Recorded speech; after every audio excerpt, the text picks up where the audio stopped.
We're live now. Welcome to Voluntary Virtues show. Kieran, Pearson, and friends. I'm your host, Kieran Pearson. I'm joined by a couple of friends. We have Jessica Cologne, as usual, and we have Michael Ocasio joining us for the first time. I'm very excited about. I'm glad he's here. Um, so let's jump right into it, as we usually do. Uh, Michael, so I don't know if a lot of people have heard of you or seen your posts. I think they're awesome. You're one of my favorite Facebook friends, and I enjoy very much a lot of the posts that you make. How is it that you came into anarchism? Can you tell us a little bit about yourself, like your family history, where you're from, and sort of your journey into getting into anarchism?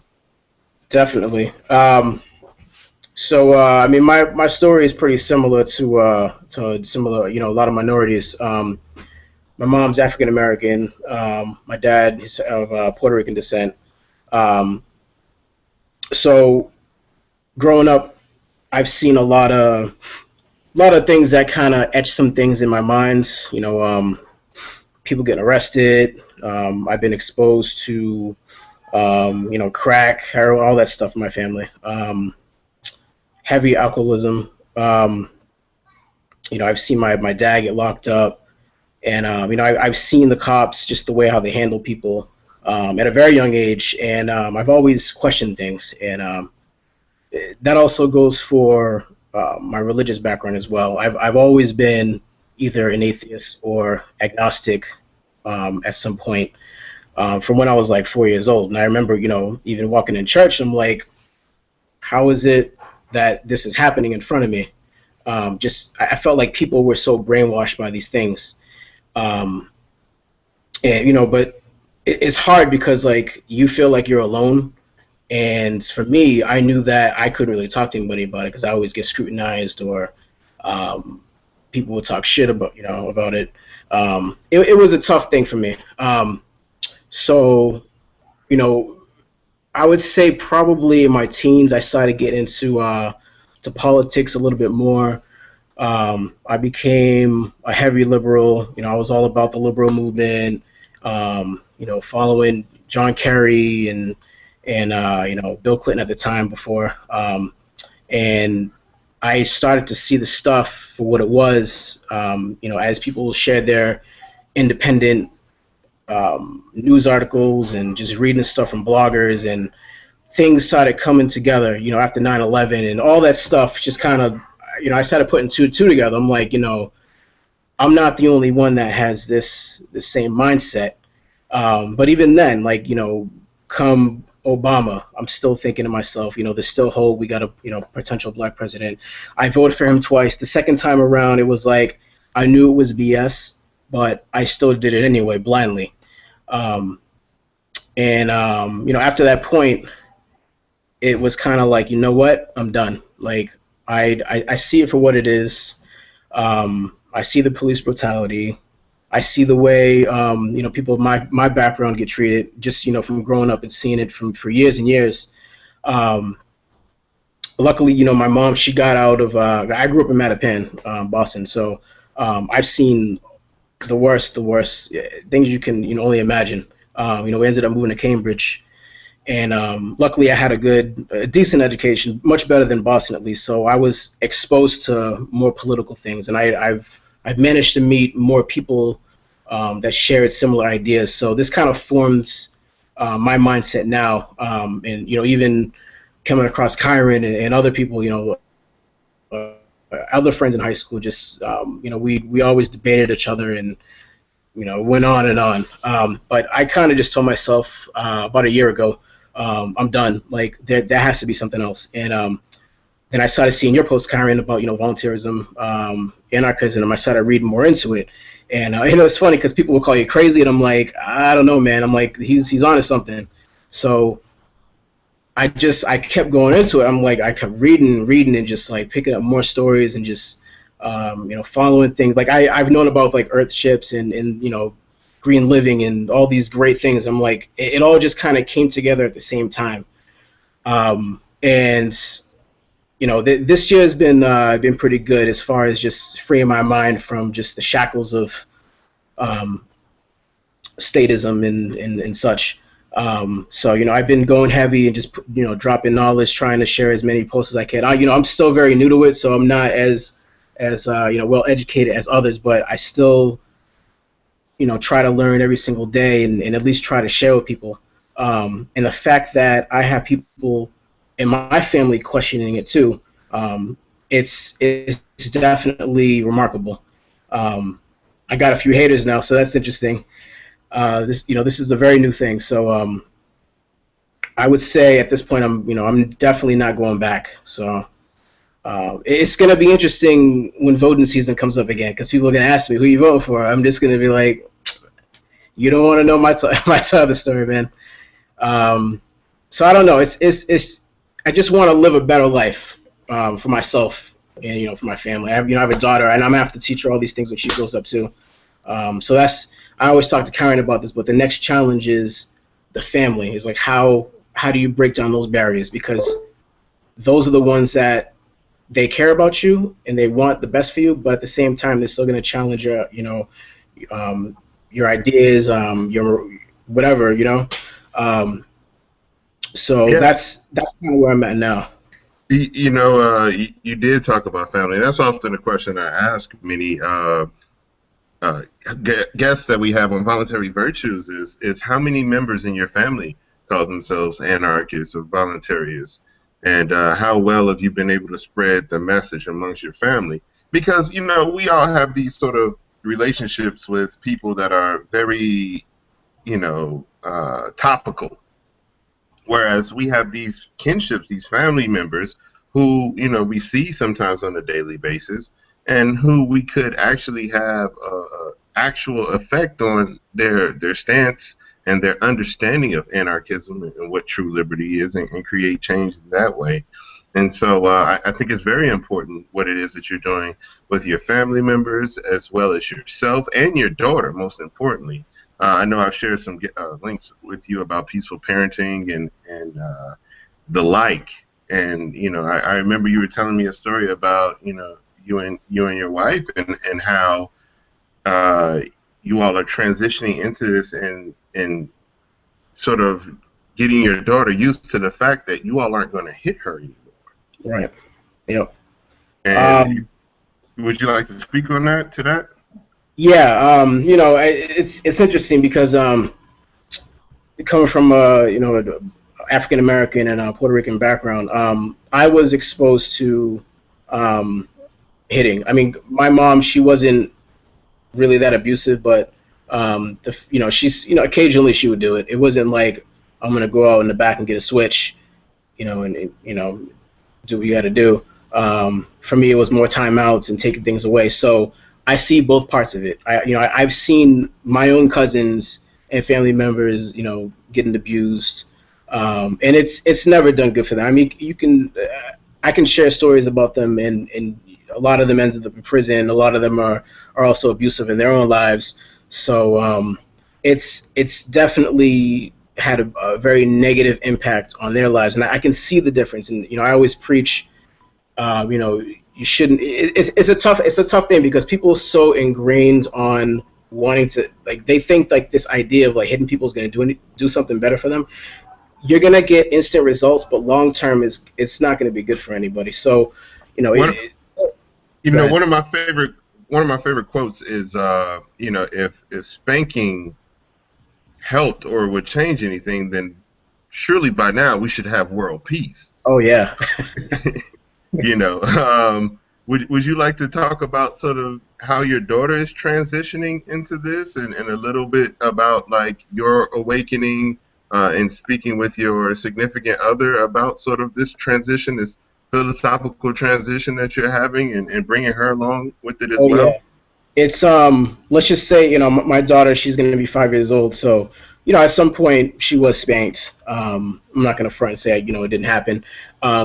Now it's now that she is able to reason, and she also questions if she is going to be spanked. Now it's like, all right, we both have to be on the same page. So I kind of was hidden about voluntarism for a while. She didn't really know I was, reading up and getting educated. And I got to the point where I told her, I was like, you have to live by non-aggression, because you can see my own daughter Scarlett. She might want to go hit a kid or something, but now as I'm telling them, like, I'm not going to hit you. I'm going to reason with you.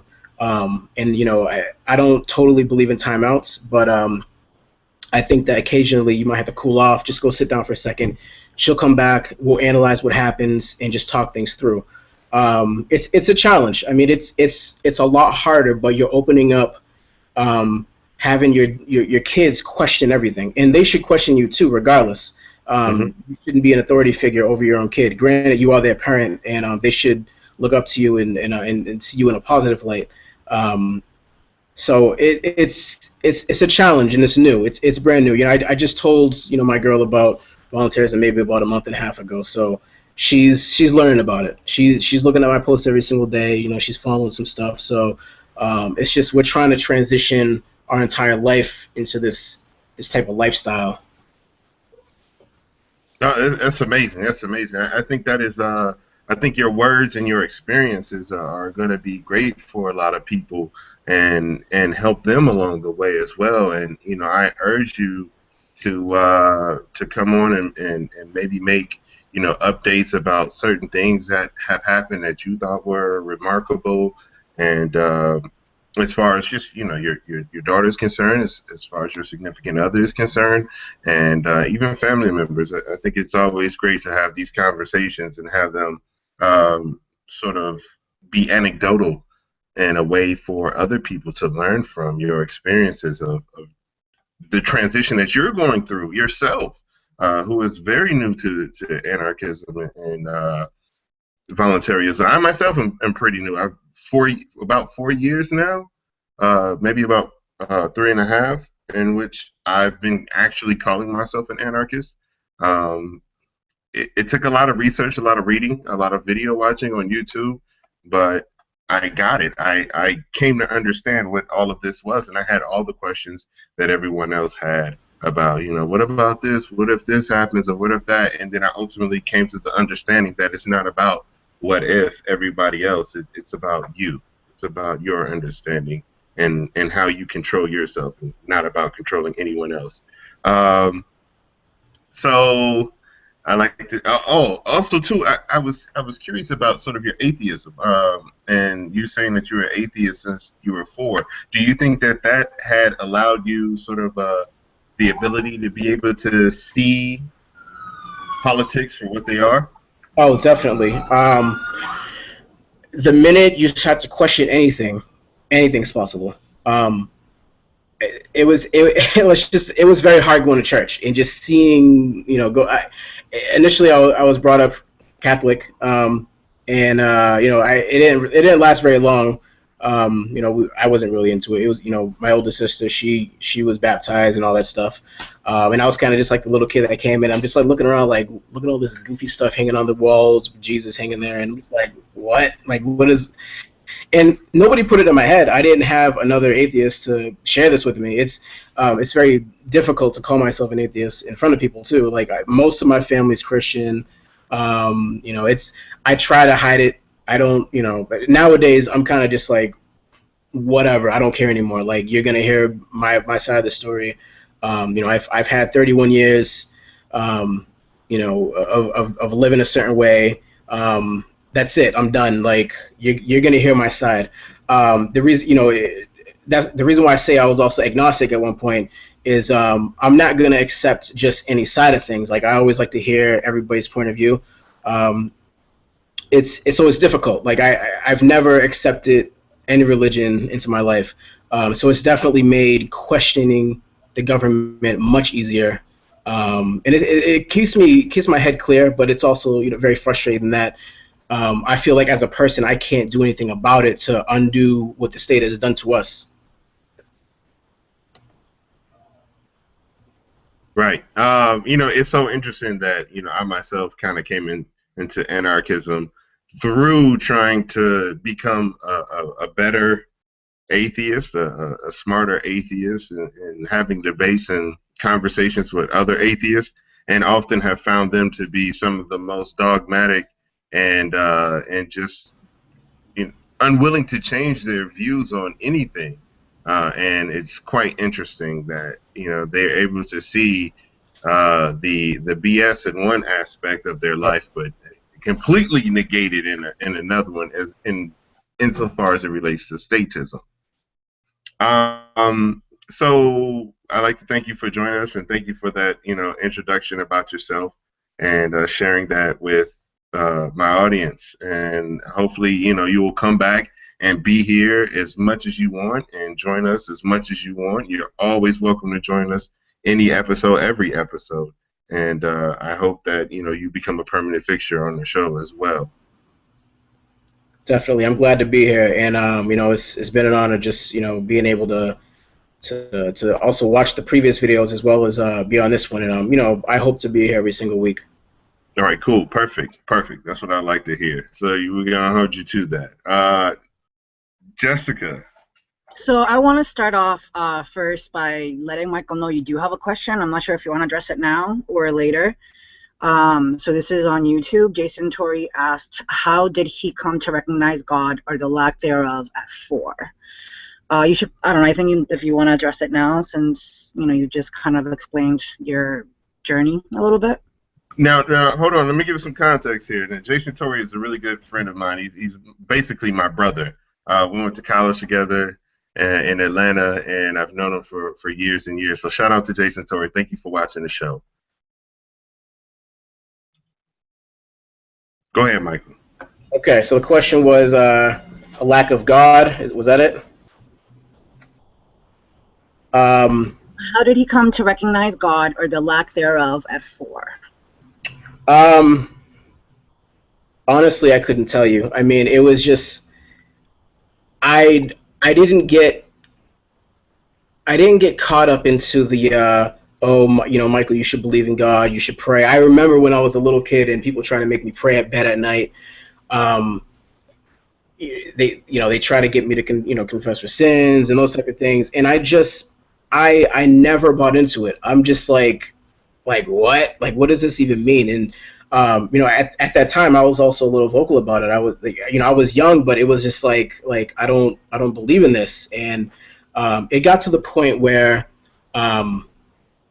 I had to stop talking about it because it made it look like I was the strange oddball, like the black sheep in the family. My own parents, they didn't really put that on me as much, but like, you know, my grandmother at the time, and also my cousins and other siblings, they were very, very heavy into it. And I saw how obsessed they became with it, and I just thought to myself, like, who is this, like, this figure that everybody is obsessing about? Because me, I'm a visual person, and if, you know, I can't see it, there's no way I can believe it. And that, you know, that's just how I really came about it. It's just my own teaching, I guess, like figuring it out for myself. Because there was, like, again, there was nobody there for me, so I had to learn on my own. And, you know, back in the day, there was no internet. There was, you know, I wasn't really looking out for books. So it was hard. I guess as I got older, I got more into atheism, and I started, you know, debating with Christians, anybody, even atheists. I debated with them too, because exactly what Kieran said is, how can you be one thing and not be the other? And it definitely opened my mind up to a lot of other things. But the source of where it came from, I kind of just talked myself into it, I guess, and just figured out things for what they were. So I hope that answered your question.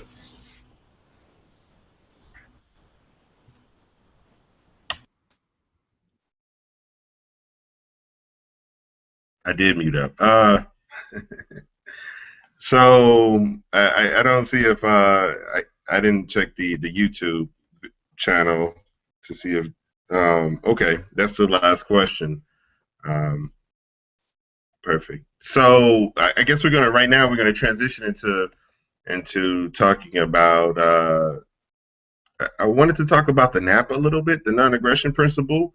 And, you know, since you're very new to anarchism and voluntarism, Michael, would you like to take a stab at sort of talking about your understandings of what the non-aggression principle is, and maybe I can help to Yeah, like break out, anything that you might any things that you might not understand about it, as I understand it.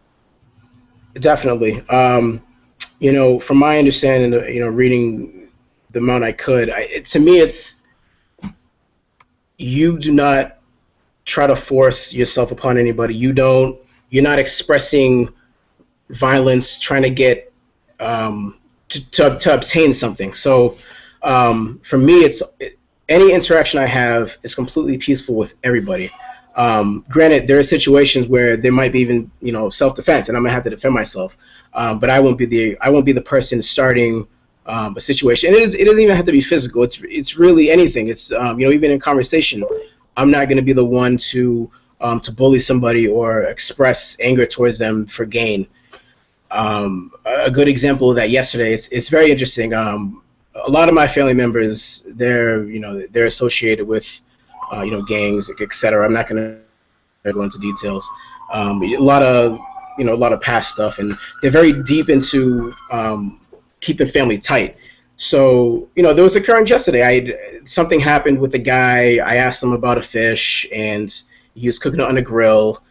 And I was asking him, "Oh, how are you keeping it clean?" And he was like, "Why do you care? You're not getting any of it." And I was like, "Okay, no, I was just curious about it." I went to go ask my aunt about it, and I was like, "Yeah, who's this guy?" And then she called him over, and then it created a scene. He's like, "Oh, he's just mad about the fish," and it's very interesting how quickly people are to want to defend you for something that hasn't even occurred, just a minor situation. I think that's a big problem with. Certain communities in Boston, and I had to pretty much say, like, look, I'm not mad at the guy. He didn't express really any anger towards me. He doesn't know who I am. But it's just very interesting how quickly people want to resort to violence when it doesn't have to come out that way. So that was really my first experience, as a voluntarist with my own family, and it's hard to express to them, like, I don't believe in the violence. And even then they're still like, it doesn't matter, we have your back, and blah blah blah. So it was challenging, and I'm glad that I had that challenge. And I'm slowly going to try to teach them as much as I can. You can only bring people so far. But that's how I want to live, and that's what I think NAP is just be peaceful, non-aggressive towards anybody. It's really a simple concept. It's not that difficult. One of the, not to go too far into it, but one of the things, I actually took a class about. It's actually about you know keeping yourself calm, and just not to get angry at people.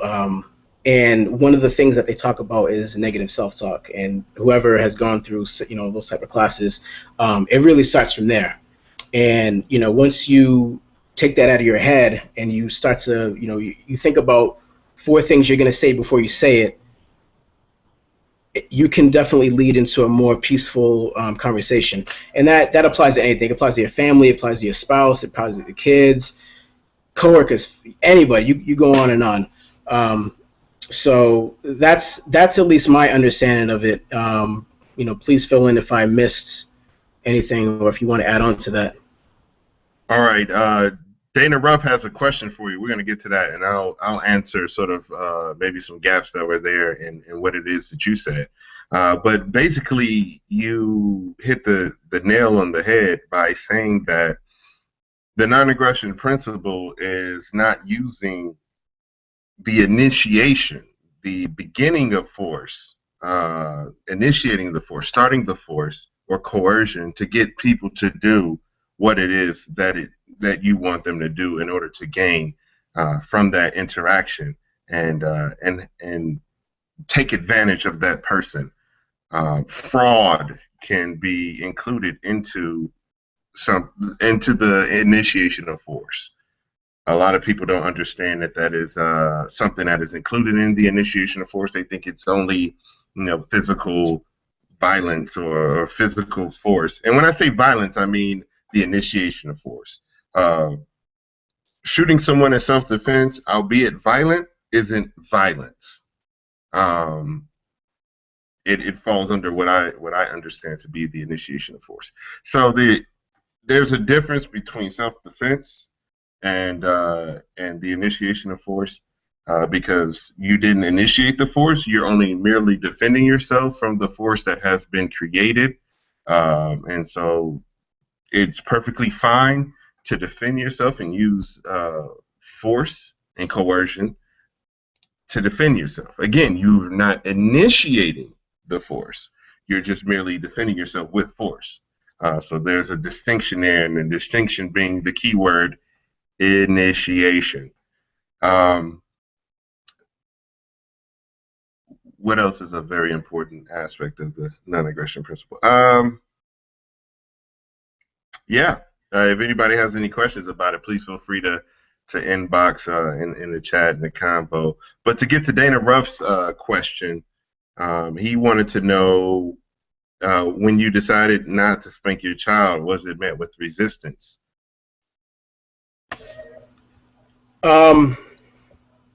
Yes. There's been moments where there's been resistance. You know, I've gotten into debates about how we should discipline our child. It's been tough. It's even till now, it's still a back and forth. You know, it's never easy. It's always you have to take things day by day. You know, if something happens with my spouse, she does end up spanking, I won't go in there and kind of like embarrass her or tell her not to do that in front of my kid. I'd pull, we'll talk about it later and just kind of analyze the situation and just kind of go from there. But I think over time it's been a lot better. We just reason with her, and but regardless, you know what? Like, sometimes raising your voice is worse than the spanking itself. And that's another thing that's not really discussed with people is, yeah, I don't hit my kids, but I yell and scream at them. Or I kind of just, you want to get your way, you're going to yell at them. And it definitely can hurt them and hurt their morale. So, it's an interesting challenge. But I think, after I changed my view on things, it's definitely been worth it. I think in the long run, it's going to be good for my daughter, for my girl, and for myself. Hopefully I can spread the message with my own family. So, hope that answers your question, sir. Yeah, definitely. So, any other questions just come in the chat? No. Okay, so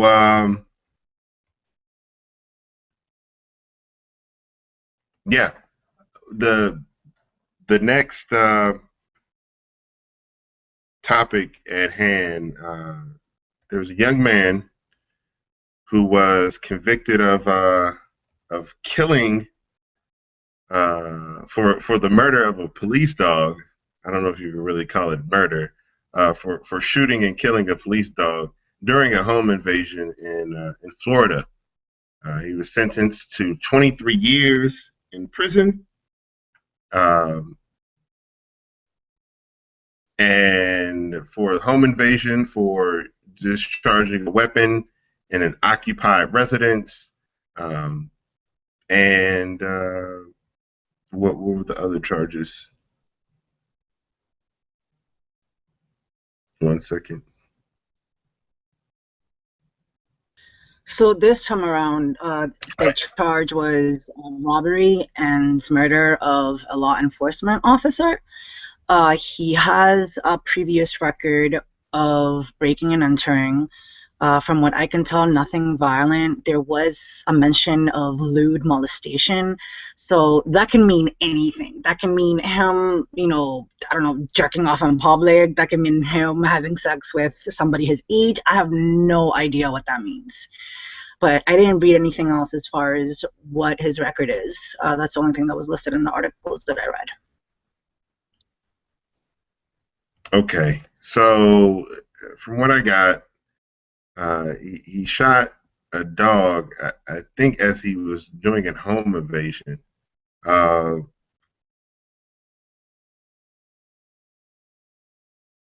let's see.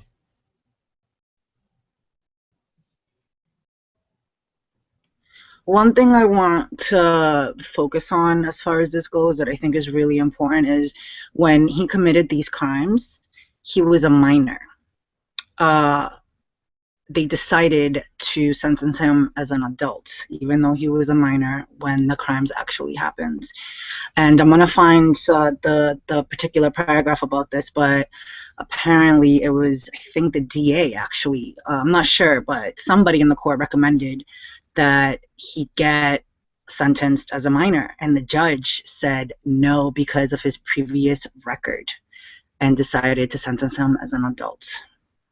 You know what I find interesting? He was 16, Jason Torrey. He was 16 when he was arrested for this crime. Uh, what I find interesting is that how is it that they have, a separate court system for juveniles, but then sometimes you cannot be tried as a juvenile depending on your crime. It just boggles my mind. It's like, okay, if you're saying that everybody under this age is technically a juvenile, um, but okay, here's the loophole. We can decide whether or not they are a juvenile at the time. It's fucking stupid. But the judge can't make a decision on whether or not the penalties for this crime match sort of what he should be going to jail for. The fact that now, because of mandatory minimums, this kid is doing 23 years. The judge can't decide whether or not how much time he gets, but the judge can decide whether or not he's a juvenile. So it was actually his defense attorney, and he recommended a sentence of 6 years. And she was like, nope, he's getting 23. Well, I mean, from what I read, it was a maximum minimum that he. I'm sorry, yeah, you're correct. I totally said that the wrong way. What I should have said is he recommended he gets that or I'm sorry, Ivins get sentenced as a minor, which would have given him a 6-year sentence, and then she said no, he's gonna get tried as an adult or sentenced as an adult. Wow. Um, and so he went to jail for shooting an officer. Is what is why he's seeing so much time. I Um, mean, literally, the judge says to him, and I don't know if this was in court or not, that if you are found guilty, you are going to be found guilty for the murder of a law enforcement agent. No wow. distinction that it's an animal, no distinction that this is a retired police dog, mind you. So it's not even a dog that's actually on active duty. And I feel like these things should have some type of influence. And maybe that's me splitting hairs, but uh, cherry picking. I saw another article a couple months back, probably about 6 months back, where a guy got like 38 years for shooting a police dog as well. Um, this is absurd. There's an adage that says that government violence can only go in one direction, down. You can't do violence in any way, shape, or form against any agent of the government, or else it will be met with the most egregious uh, backlash. This kid shot a dog. People run over dogs every day. There's no penalty for running over a dog, uh, unless you do it, on purpose. But even then, like, you're not gonna see six. It's a dog. Like, there's 12 of them in a litter. I'm not it. I'm not saying that these aren't animals and that they aren't sentient beings and feel pain. Most people eat several animals a day now. Come on, people. And if you are looking at this case and saying, yeah, this kid killed a cop. Oh, what the fuck is wrong with him? It's a dog. It's not a human being. It's a dog. right? A dog that was trained to be probably the most deadliest dog in the neighborhood. And so even if he was just breaking in the house, like, I'm not going to sit there and let the police dog keep biting my ass up. Like, I'm going to defend myself even if I'm in the wrong, right? In which he One completely was. one thing I want to add. So Ivins actually confessed that he was the one that shot the dog because he was not alone. I think it was either one or two more people with him.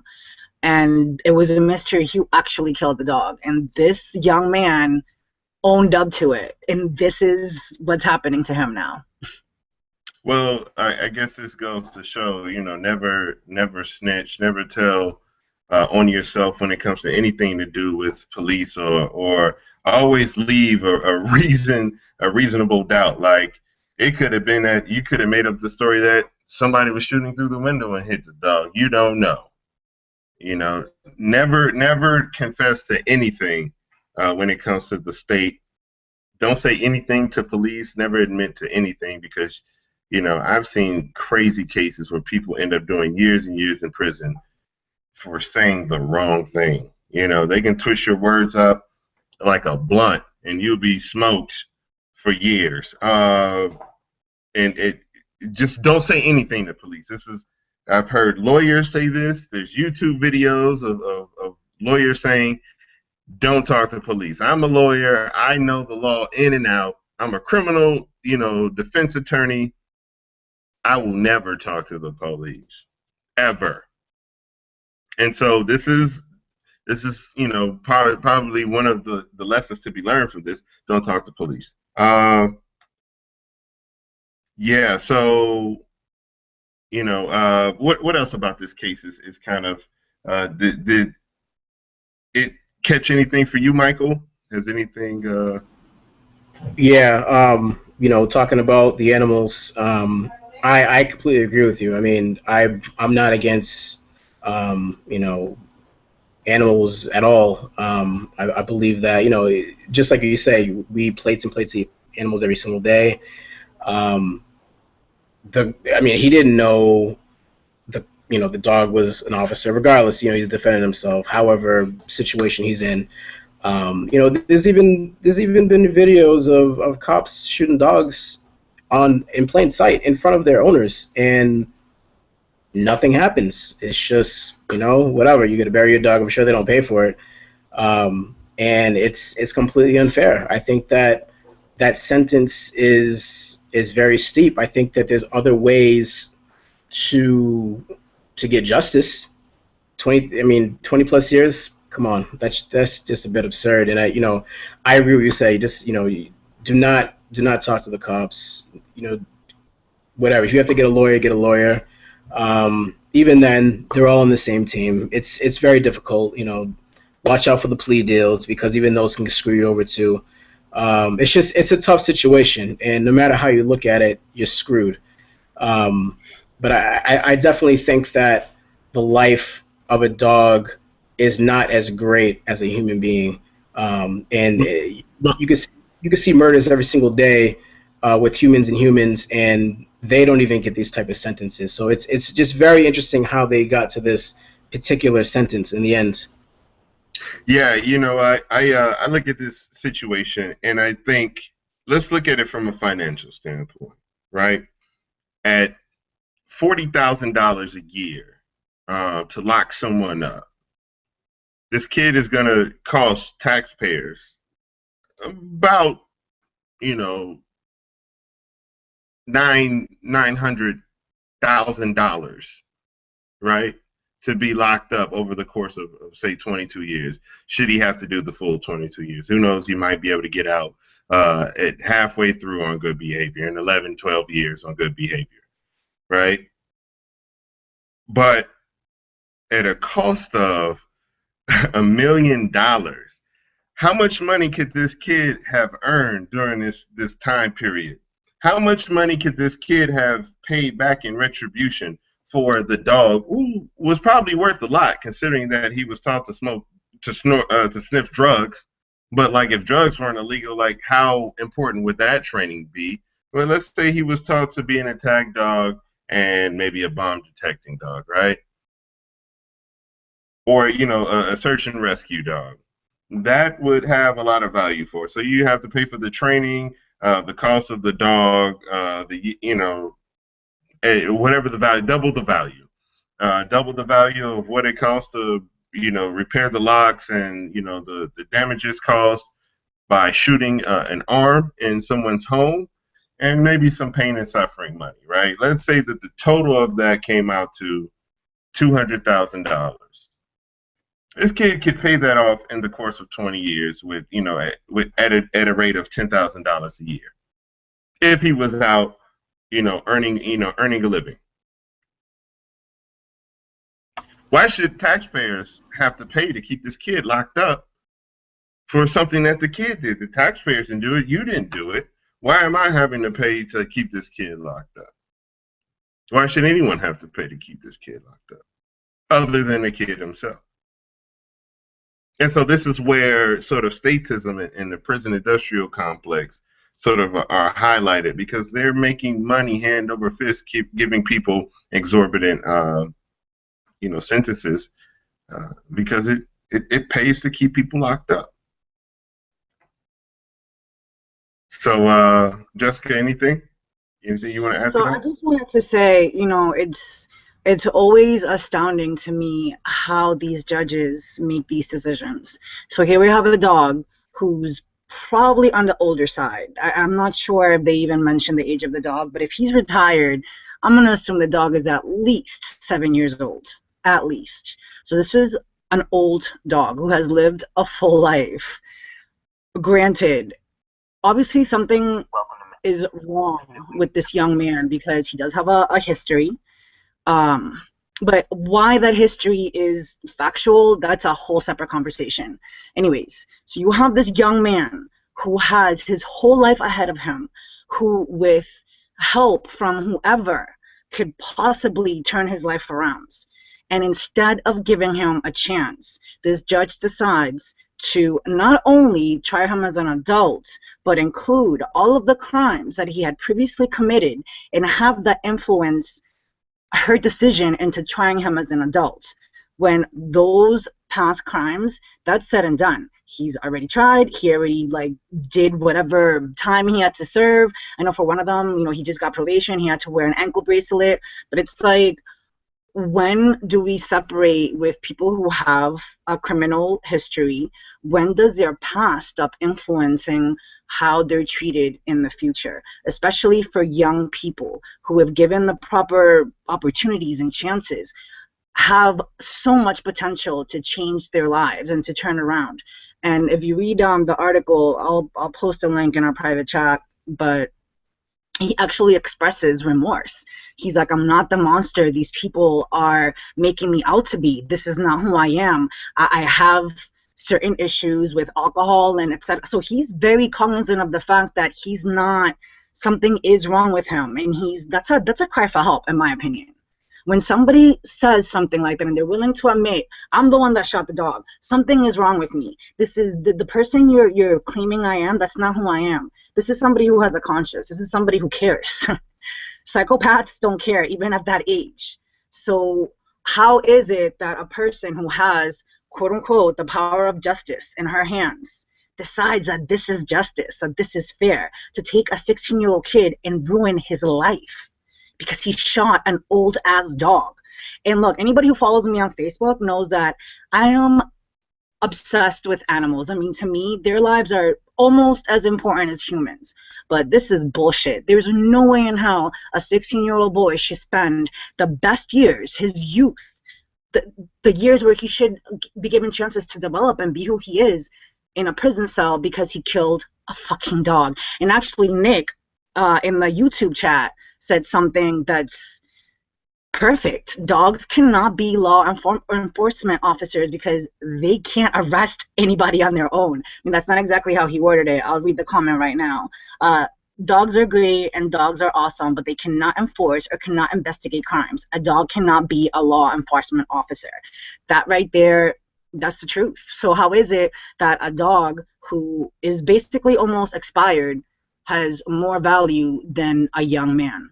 And that's the thing that just haunts me. Like, how is it that our justice system has become so, they've made young men into like public enemy number one. Well, I think you have to use very specific language when you talk about the criminal justice system, and when you're describing sort of the possession of it, you can't use our, because it's not our, or You're right. ours. Old habits die hard. You're right. It really isn't. And if it were, it would reflect the beliefs and sort of values that we have. There's no way in hell I would pay money to lock a kid up for shooting a dog. No way in hell.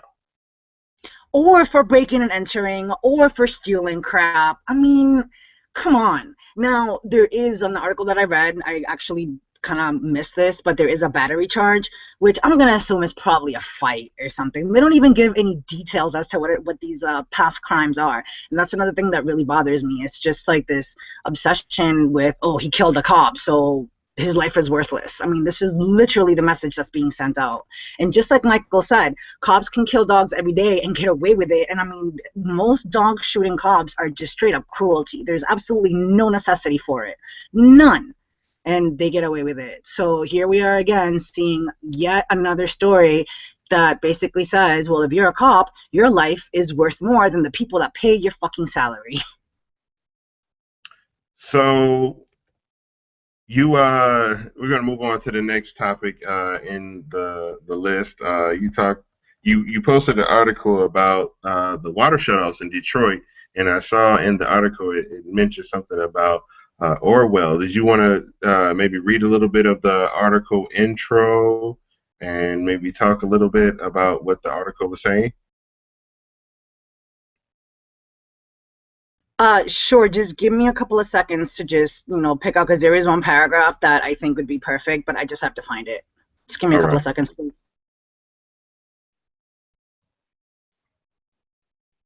So, Michael, you're getting a lot of questions directed at you. I'm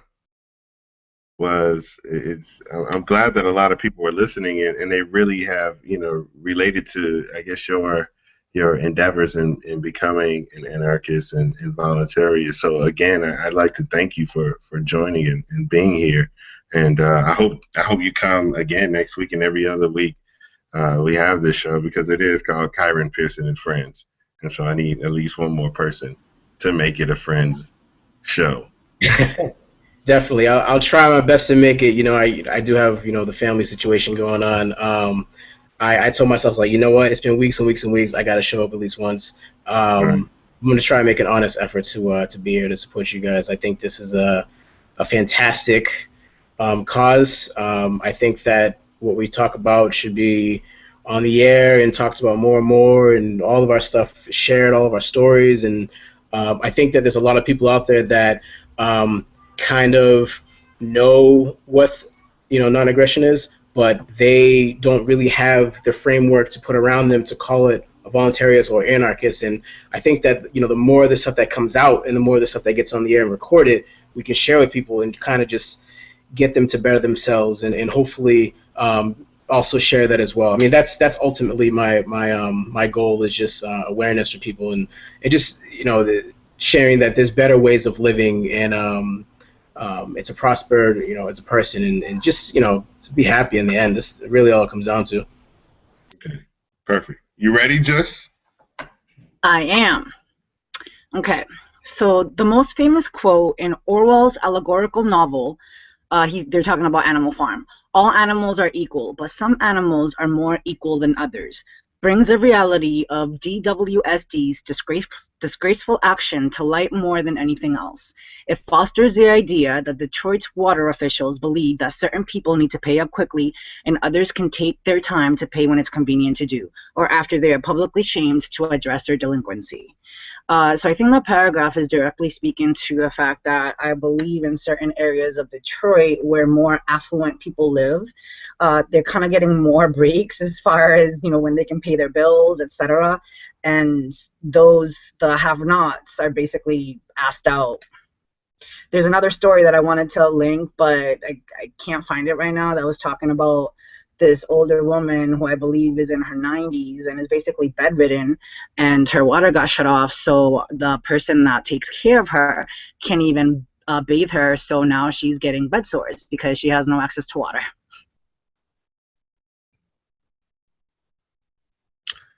Wow.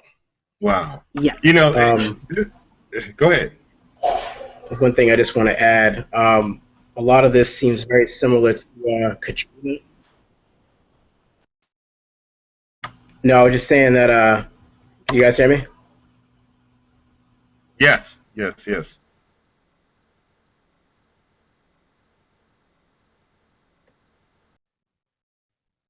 Did we lose Michael? Are you still there? Hello? I think we might have lost him. Yeah, I think we lost him. Um, so this is why I am. Are you back, Mike? Sorry about that. My computer just froze a little bit. Yeah, I'm here. Okay. You guys hear me? Yep.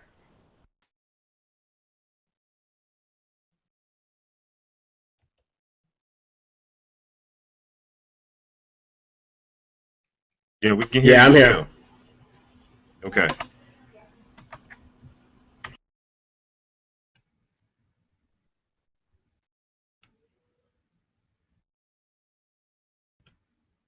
So wait, I'm sorry. What's going on right now? I kind of got lost the thread of the conversation. Mike, did you want to talk about the Detroit situation? Awesome.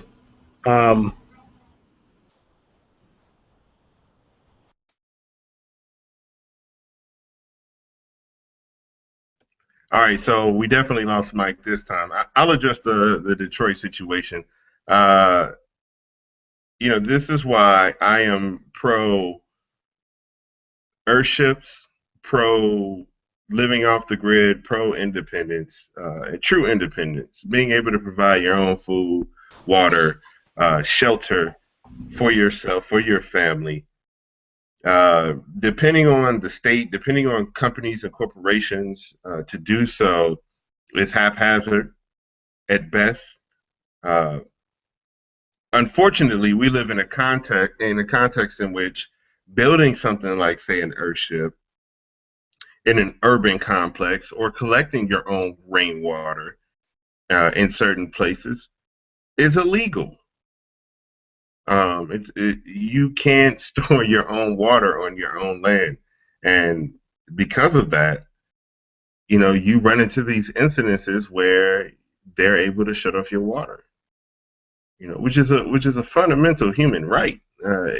This is kind of this is border this is borderline, fascism. I mean, this is complete fascism.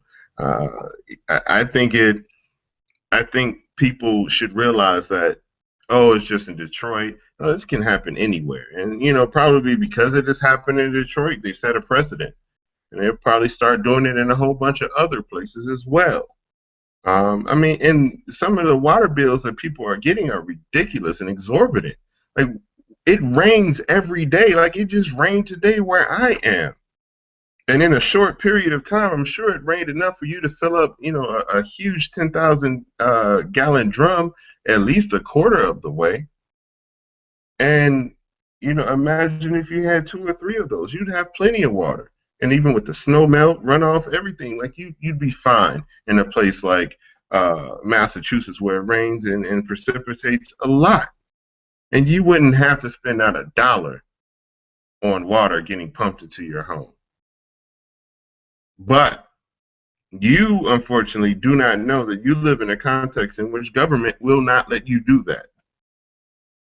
And so it's not about me wanting to go and live off the grid, as most people think I'm some crazy, like, want to be away from people. I would love to stay in the city. I would love to live amongst other people. I love people. Unfortunately, I know that, for myself, in order to make sure that my children are taken care of, my family are taken care of, which I don't have any children yet, but in order to make sure that I have that, I have to move out of this context. You know, I don't want to look my children in the face and say, hey, hey, I got no water for you. Good luck. Drink your piss. It tastes good. I don't want to No, have to tell that story. Go ahead. I'm sorry, I thought you were done. No, I just wanted to say, it's astounding. It's amazing to me that we live in a country where people are walking around talking about, oh, we're the richest nation in the world, and we're this, and we're that, and we're that. But here we are willing to let people literally go without water because they can't afford to pay a bill.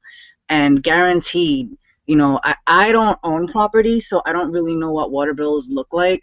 But when I used to pay for hot water, I mean, it really wasn't that much. So it's like, how much do these people owe?